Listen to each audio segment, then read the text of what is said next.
Hello friends, welcome to English Minds. Today we will discussing on remaining part practice session on love and sense mercy. Practice करने से पहले complete text जरूर पढ़ें and let's begin without delay. I hope you are a serious applicant. Please ensure you have a pen and paper ready to take notes or complete your assessment, your score accurately. So let's begin without delay. Today's very first question. In which year was La Belle Dame Sans Mercy first published? कब? 1890, 1818, 1820 and 1821. Option C is correct answer. 1820. The poem was first published in 1820 in Leigh Hunt Indicator. Leigh Hunt Indicator.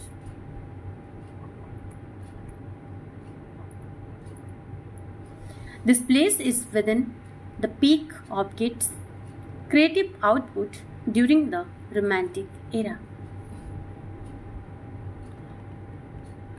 Question second. What literary movement is La Belle Dame Sans Mercy most closely associated with? Romanticism. Option B is correct answer. The poem embodies romantic themes such as nature, emotion, word होने चाहिए ना आपके पास, and supernatural and the sublime. Supernatural and sublime. Characteristic of the romantic moment means क्या क्या? Nature, हमारा nature कैसा, emotion कैसी, super natural में हम कितना बिलीव करते हैं, and the sublime. Next question. Which medieval literary form does the poem emulate? Ballad. Option B is correct answer. The poem is structured as a ballad with its narrative style, quatrain form, and folklore elements reminiscent of medieval ballads. What is the significance of the poem's title La Belle Dame Sans Mercy? Option B, the beautiful lady without mercy in French. The title derived from the medieval French poem by Alain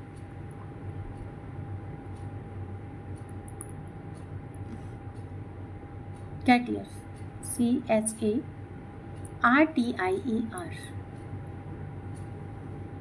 suggests a femme fatale who seduces and abandons her lovers.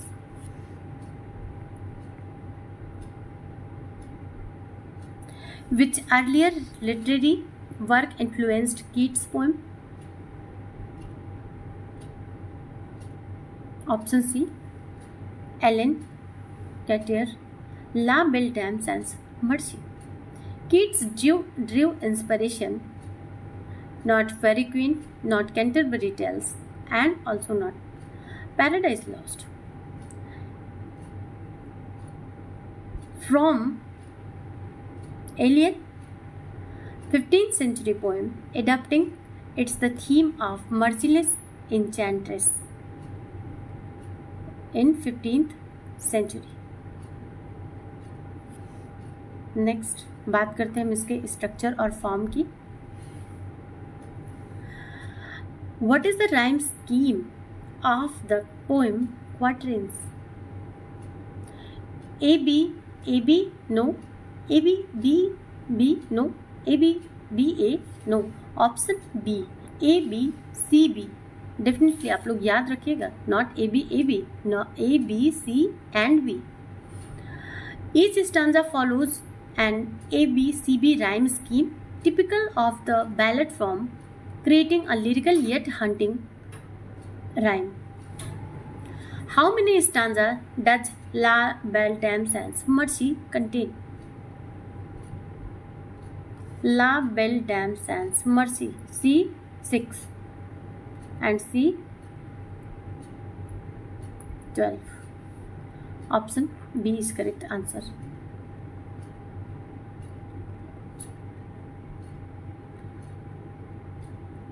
The poem consists of 12 quatrains,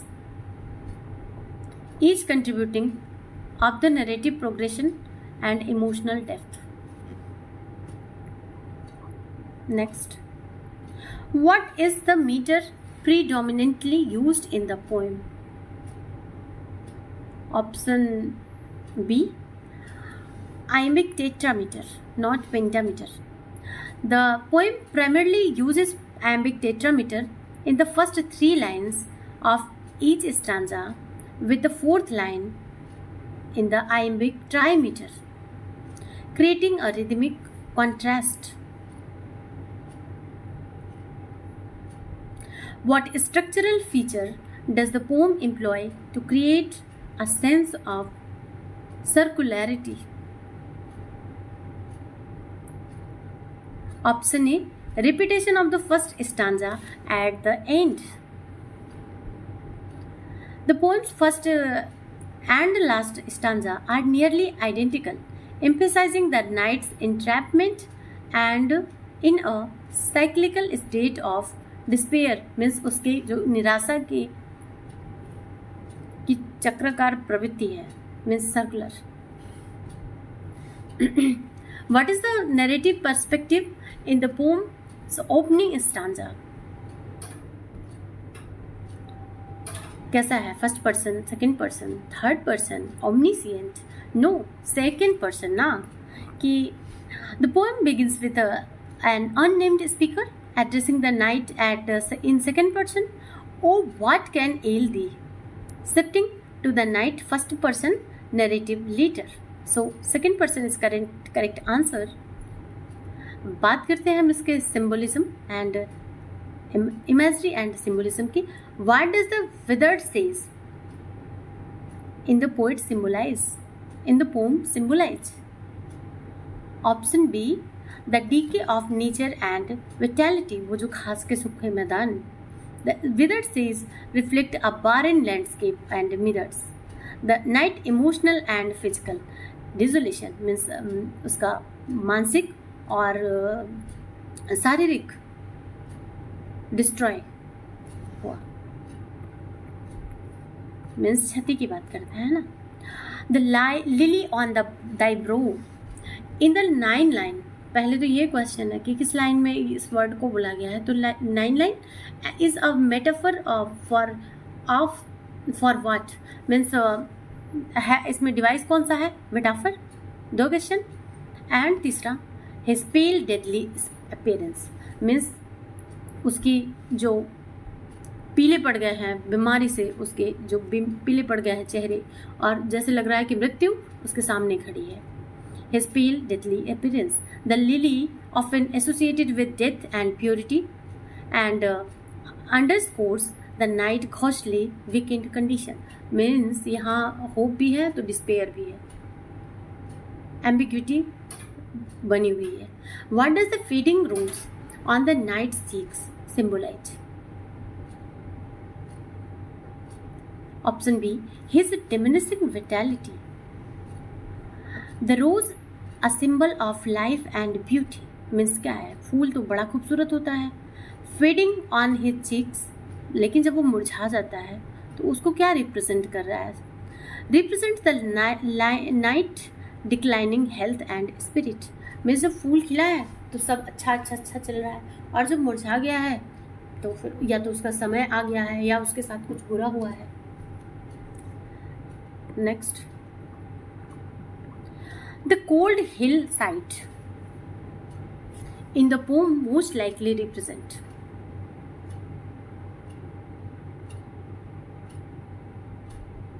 क्या represent करता है? Emotional isolation and desolation. Option B is correct answer. The cold hillside symbolize the night abandonment and emotional barrenness after the lady's betrayal. Means उसको जब धोखा मिला. What is the significance of fairy song sung by the lady? It symbolizes her supernatural power. Option B is correct answer. The fairy song enhance the lady or otherworldly. मतलब जैसे दूर देश से आई हो और allure means उसको लुभा रही हो, suggesting her ability to enchantment and ensure the night. Ensnare the night. Next, अब इसके हम थीम्स की बात कर लेते हैं, इसके मोटिव्स की बात कर लेते हैं. तो what is the central theme of La Belle जैनसन्स Merci? The triumph of love, no. The glory of knighthood, हो ही नहीं सकता. द सेलिब्रेशन ऑफ नेचर, यहाँ तो सब पीले पड़ गए थे भाई. The destructive power of nature, beauty and enchantment means खूबसूरती भी है और मायावी भी है. The poem explores how the lady's seductive beauty leads to the night ruin, a common romantic theme of dangerous passion. What romantic theme is most evident in the poem?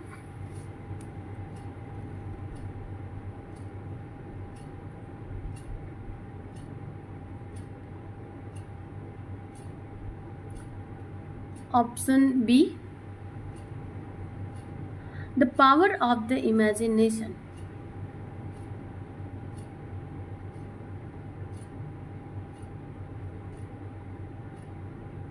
The poem's supernatural elements and dreamlike narrative reflect the romantic emphasis on imagination over reason.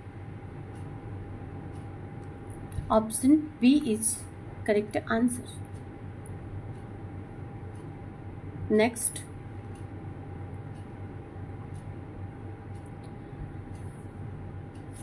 the lady is the poem is best described as muse, goddess, heroine, not. Option B, femme fatale. The lady is seductive yet merciless. मन seduce भी करती है और उसके अंदर दया भी नहीं है. Nature aligns with the archetype. ये एग्जाम्पल किसका है? आर्किटाइप का. Of the femme fatale who enchants and destroy her lovers. मतलब लवर्स है तो कैसे कोई डिस्ट्रॉय करेगा उसको? मीन्स ये साजिश तो हो सकती है. What does the knight dreams of pale kings and princes signify? Her ambition to joy royalty, his fear of death, his desire for power, the universal victimization by the lady. बड़ा biased है भाई ये तो. Option B, the universal victimization by the lady. The dream reveals that the lady has ensured other powerful figures, indicating her universal destructive power. Oh God, so hyperbolic. Next,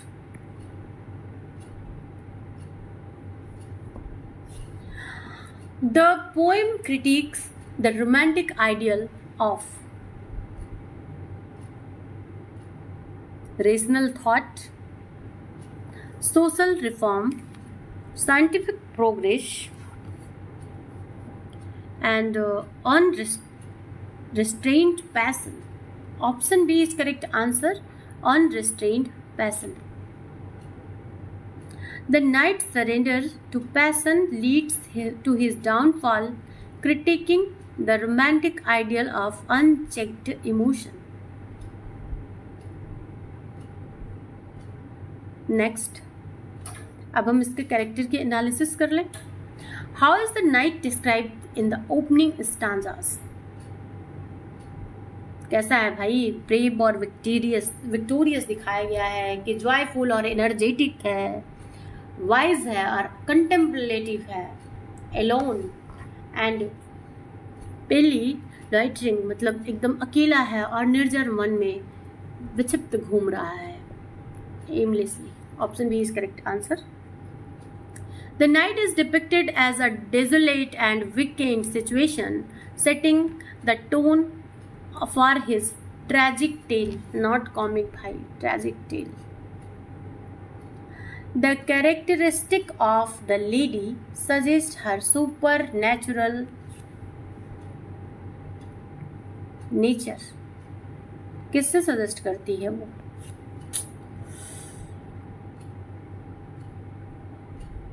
her white eyes means उसकी जंगली आंखें. जंगली means not only negative, खूबसूरत आंखें. हर wide eyes emphasise हर other worldly मतलब वो उसकी आंखें ऐसी लग रही थी कि वो इस दुनिया की नहीं है, जिसमें आपको परियों की तरह भी बताया गया है और मैजिकल भी बताया गया है. अनटेम्ड नेचर हिंटिंग जो हिंट करती है at her fairy like identity. अब ऑक्सीमोरन जैसा दिखता है. और हाइपर बोल, थोड़ा थोड़ा हाइपर बोल भी हम बोल सकते हैं, हाइपरबल, क्योंकि फेरी लाइक आइडेंटिटी तो वो जंगली कैसे हो सकती है? और जंगली है तो फिर वो तो फेरी हो ही नहीं सकती है. What motivates the knight to adorn the lady with garlands and bracelet? क्या मोटिवेट उसको करता है कि उसके लिए गार्लैंड बनाता है, ब्रेसलेट बनाता है? भाई जब आपकी जब फ्रेंडशिप होती है नई नई तो आप लोग क्या करते हैं? तो गिफ्ट ले आएंगे ना, कि अगर उससे डरेंगे तो गिफ्ट देंगे उसको. अब ड्यूटी है ये आपकी, हो ही नहीं सकती. ऑब्लिगेशन आप लोग मान ही नहीं सकते कि ऑब्लिगेशन है. भाई लव एंड एडोरेशन, जब हम बहुत प्रेम में किसी के साथ रहते हैं, बहुत समर्पण हमारा रहता है, तो हम उसके लिए गार्लैंड भी बनाएंगे, ब्रेसलेट भी बनाएंगे, आईफोन भी देंगे और फॉर्च्यूनर में भी घुमाएंगे. सही है ना? तो 23 love and adoration. The knight's actions reflect his romantic infatuation and desire with please the lady. Next question.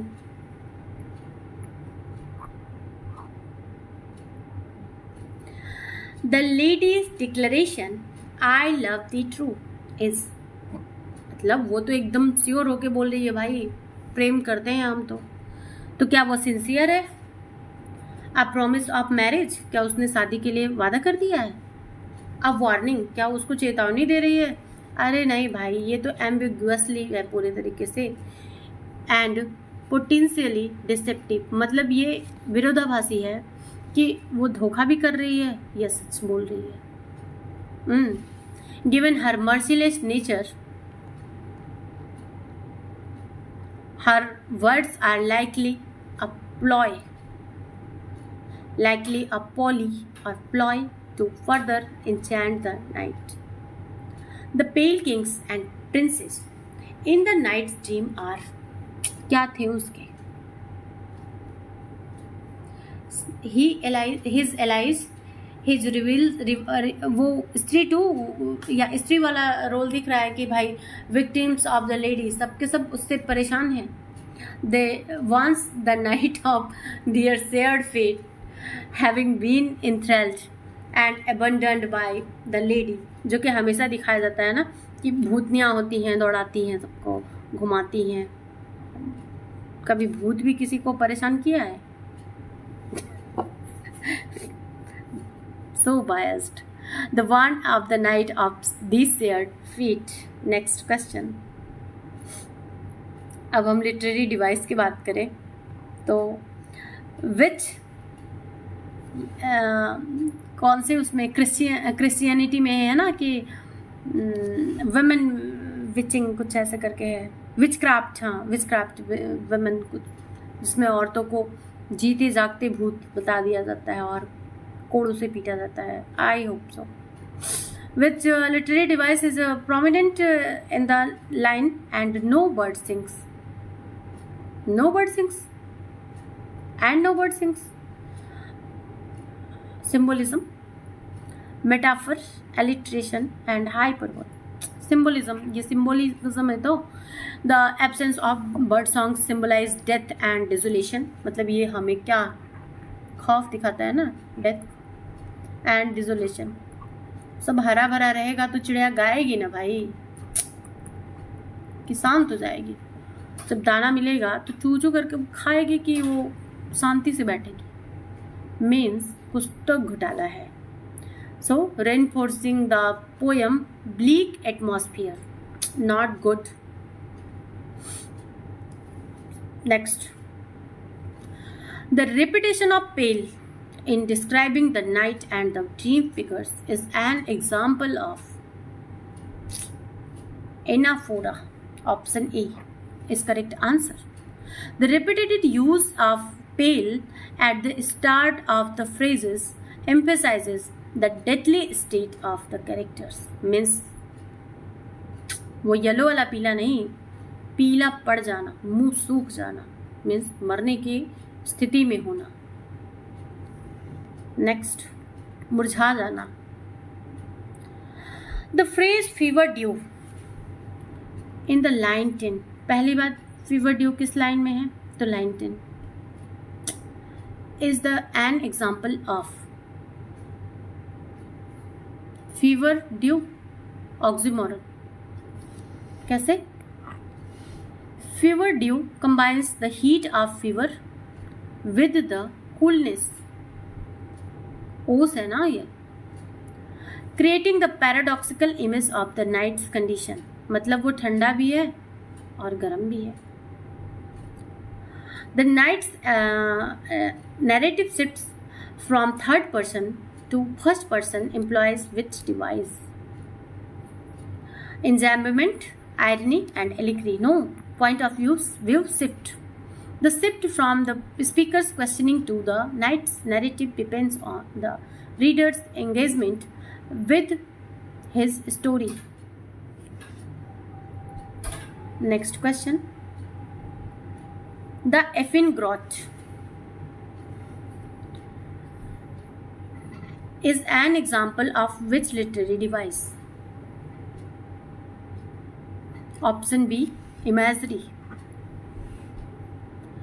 The Effin Grot creates a vivid, magical embrace in enhancing the poem's supernatural atmosphere. Means वो केव की बात करता है ना, गुफा की बात. What is the romantic elements in this ballet? How does the poem reflect the romantic fascination with the supernatural? Option B, through the lady fairy-like qualities. The lady description as a fairy child with a magical song and Grot aligns with romantic interest and mystical. Next, which aspect of the poem highlights the romantic theme of nature? Option B, the withered seas and silent bird. The desolate natural imagery reflects the romantic connection between nature and human emotion. The night's emotional turmoil reflect which romantic ideal? मतलब emotional उथला चाल, उथल पुथल. So option B is correct answer. कि individual experience. क्या उसका social order था? No. Classical balance था ही नहीं. Restraint? No. The knight's personal suffering and enchantment emphasize the romantic focus on individual emotion. Next question. How does the poem critique the romantic ideal of beauty? Option B, by showing beauty as destructive. Means कि the lady beauty leads to the knight ruin, बर्बाद कर दी भाई। Critiquing the romantic idealisation of beauty, क्या उसने physical description दिया? नहीं, ignore किया। No. By equating beauty with virtue, virtue की तो बात ही नहीं कहीं बताई गई है। ब्यूटी सुन सकते हो आप इसमें। By celebrating the lady appearance, celebrate कब किया भाई, सब तो विक्टिम ही है इसमें। So option B is correct answer. The poem dream like qualities aligns with which romantic characteristic? Option B imagination. Realism no, dream like quality है तो रियलिज्म हो ही नहीं सकता।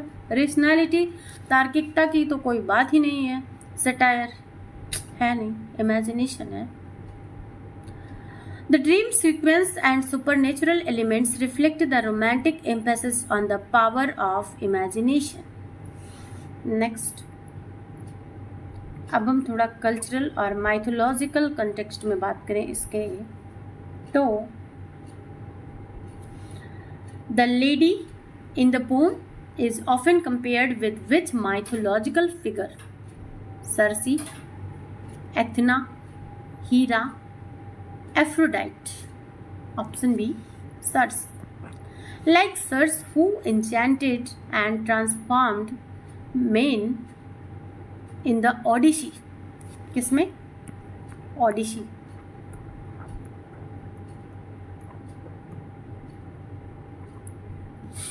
The lady ensnares the night with her allure. What cultural archetype does the lady represent? Option B, the femme fatale. Her seductive and destructive nature align with the femme fatale archetype common in literature. Next question. The poem Medieval Setting evokes with which literary tradition? Classical, chivalric, pastoral, satirical? तो भाई chivalric, क्योंकि योद्धा की बात शुरू से ही हो रही है, घोड़े पे बिठा के घुमाया उसने। तो the night and his romantic encounter reflect the conventions of medieval chivalric romance. The manna dew offered by the lady alludes to, कहाँ है भाई? Classical, medieval, romantic? No. Biblical sustenance.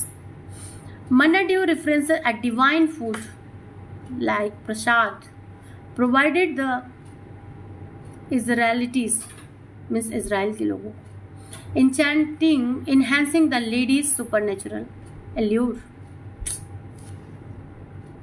Next, the poem's use of a knight connects it to which historical period? Option B, medieval. The knight figure evokes the medieval period, aligning with the poem's chivalric and romantic theme.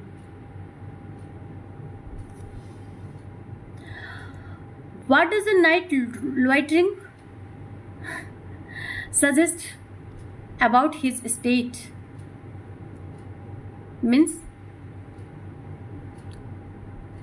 his hope for rescue. ये घूम रहा है, क्यों घूम रहा है?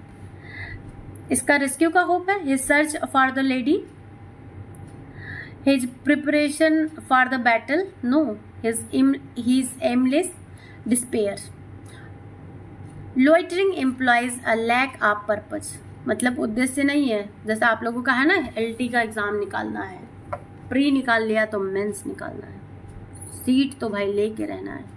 पर राजा तो एकदम से, जो योद्धा था वो तो सो गया था, वो पहले ही सिलेक्शन ले चुका था। TCT तो निकालना ही निकालना है, ऐसा वाला जो है।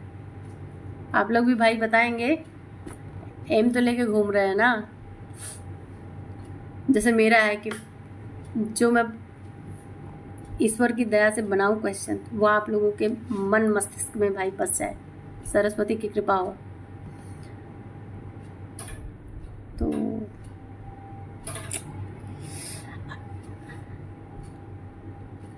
तो घूम रहा है वो एमलेसली, आप लोग विद एम घूम रहे हैं, पढ़ रहे हैं हम लोग तो एम लेकर ही ना भाई, 1 बजे रात को घूम रहे हैं हम लोग। The lady's weeping in the elfin grot could indicate genuine sorrow, no. Fear of the knight हो ही नहीं सकता। Regret for her action, a deceptive act, मतलब वो जैसे आंख में लगा के चश्मा वाला इमोजी होता है ना, वैसा कि समथिंग इज फिशी, कुछ तो गड़बड़ है दया। Given her merciless nature, her weeping is likely a tactic to further enchantment of the knight, मतलब वो जो रोई भी है ना, वो भी नाटक बताया जा रहा है कि एक ट्रिक्स है उसके। The poem circular structure suggests the knight's recovery, his eternal entrapment. Circular है तो ट्रैप ही हो गया ना, वो जाल में फंस गया। I think option B is correct answer. फिर भी हम देख लेते हैं आगे का। अ होपफुल रेजोल्यूशन, हुआ ही नहीं ऐसा कुछ। A change in the perspective, no. Option B is correct answer, trap में फंस चुका था भाई। The repetition of the opening stanza is at the end implies the knight is trapped in a cycle of despair. Next question.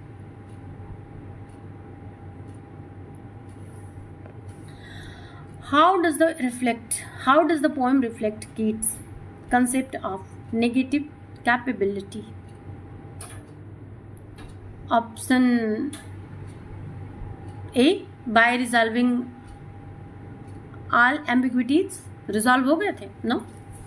Bye providing clear moral lessons, by rejecting emotion.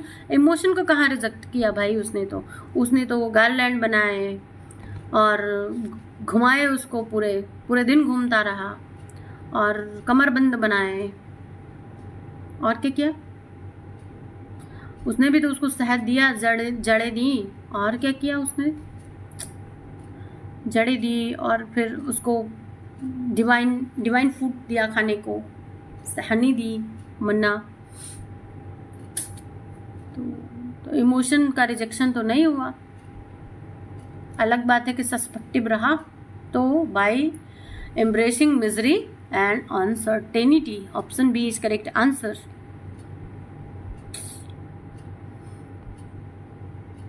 Means सब खाया पिया भी और believe भी नहीं हुआ ऐसा। The knight dream serves as, क्या थी उसकी ड्रीम, कैसी थी, वार्न कर रही थी ना, तो प्रोफेसी नहीं। प्रोफेसी किसमें हुआ था, वो तो विथ 3 विचेस मैकबेथ में ना। Memory, fantasy, option A a warning. The dream of pale kings and warriors warns the knight of his fate, revealing the lady's true nature. मतलब वो जो इतनी सज धज के टसड़ में आई थी ना, तो वो बहुत रेड फ्लैग थी उसके लिए। सब यही बता रहे थे कि हम तो फंस चुके हैं पहले से ही, तुम निकलो बाहर। सब विक्टिम थे पहले के। अब next question, how does la belle dame sans merci compare to Keats ode to a nightingale. मतलब हम अब कंपैरेटिव एंड क्रिटिकल एनालिसिस भी देख लें साथ ही साथ 2-4 क्वेश्चन में। फिर से क्वेश्चन रिपीट करें। How does la belle dame sans merci compares to Keats ode to a nightingale. Both celebrate nature's beauty, क्या नाइटिंगेल और मर्सी सेलिब्रेट करते हैं नेचर को। Both explore the dangers of escapism, कुछ लग रहा है इसमें तो सही होने के चांसेस हैं। फिर भी नेक्स्ट पढ़ते हैं। Both focuses on rational thought, अरे कहाँ रेशनल थॉट है इसमें। बोथ रिजेक्ट इमेजिनेशन, कूट के भरा है इमेजिनेशन इसमें तो option B is correct answer कि both explore the danger of escapism. Both poems depict the allure and peril of losing oneself, and allure भी important है vocabulary की दृष्टि से, and peril भी है. हम vocab इसमें जितने भी यूज होते हैं आपके वर्ड फॉर्मेशन के लिए बहुत ज़रूरी है, तो आपका भंडार भरा होना चाहिए वोकेबलरी से. हम आने वाले या तो सेशन में ये सेशन लंबा खींचेगा तो हम आने वाले से उसमें कर लेंगे क्लास में, और अगर इसमें समय लगे बहुत ज़्यादा नहीं लगेगा तो मैं इसमें ही हम कर लेंगे वोकैब सेशन भी add. Which romantic poets work shares similar themes of enchantment and loss. क्या है भाई? Romantic poet work share similar themes, मतलब सिमिलर थीम्स कैसा है? इंचैंटमेंट और लॉस का भी. किसने किया था? यही है कॉलरिज, सुपरनैचुरल किंग. बायरन की तो बात ही निराली, शैली की बात ही Wordsworth romantic. Samuel Taylor Coleridge explanation. Coleridge, Christabel and Kubla Khan. Christabel and Kubla Khan. भाई आप लोग वीडियोस को लाइक शेयर एंड सब्सक्राइब तो पक्का कर लो. Also explore supernatural enchantment and its consequences akin to लेता है. देखो भाई यहाँ लिख दे रहे हैं, नहीं तो किस हो जाए. ये फिक्स प्रीपोजिशन है. akin to Keats poem. So option B is correct answer.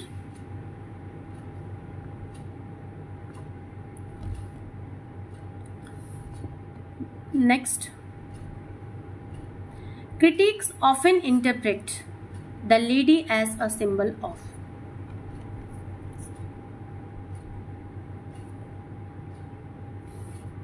No.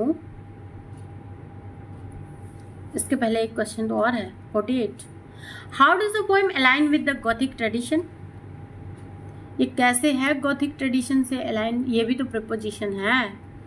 तो यूज ऑफ ह्यूमर. ह्यूमर कहाँ गॉथिक में होता है? वो तो डेंजर होता है ना. फोकस ऑन रीजन, रेशनैलिटी होती ही नहीं है. अर्बन सेटिंग, हाँ वो तो पुराने कैसल में होते हैं ना. Through the supernatural and eerie elements, ये भी इंपॉर्टेंट है वर्ड भाई.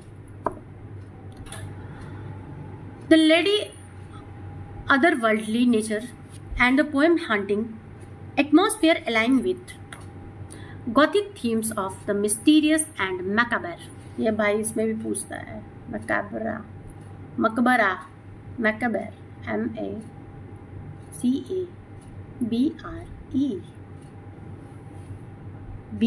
कर देता है इसमें. तो एक क्वेश्चन यहाँ से आपका रेडी हो चुका. And next question. So option B is correct answer. थोड़ा बहुत एक्सप्लेनेशन भी देखा जाए. हो गया एक्सप्लेनेशन ही तो हुआ. So critics often interpret the lady as a symbol of. आपकी तरफ से बोल रहे हैं पॉलिटिकल ऑपरेशन हुआ था क्या? Religious salvation, no chance. Social reform तो खूब हुआ, मतलब एकदम गलत है. तो option B is correct answer. Unattainable beauty और inspiration. The lady is often seen as a muse of ideal beauty that leads to destruction, a common romantic motive. क्या है भाई? बला जहर ऐसा बोलते हैं ना लोग, तो लगता है क्या नेगेटिव बोल रहे हैं, पॉजिटिव बोल रहे हैं. वैसा ही है, ब्यूटी भी है और डिजास्ट्रस भी है. And last question today. What is the significance of the poem ambiguity?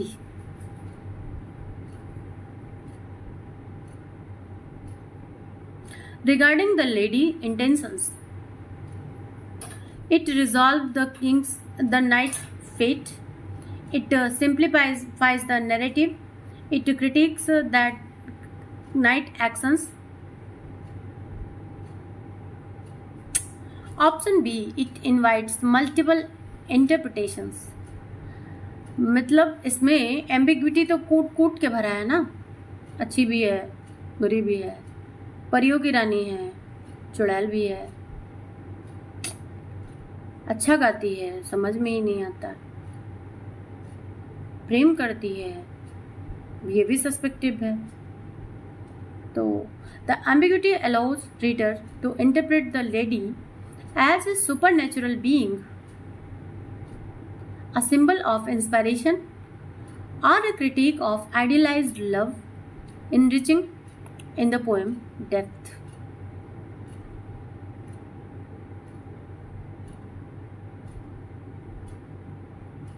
That's it. तो आज के लिए बस इतना ही. I hope you like this video. And this is very, very helpful for you. If you are a new subscriber, if you are now to this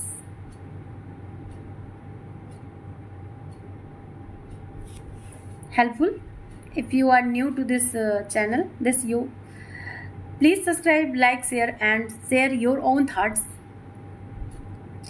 in the comments. Don't forget to press the bell icon for the latest update. Thanks for watching. If you found this video helpful, don't forget to like, share, and subscribe to this channel. Stay tuned for more informative content and make sure to hit the bell icon to never miss any update. See you in the next video in your vocab session. Until then, bye bye. Thank you.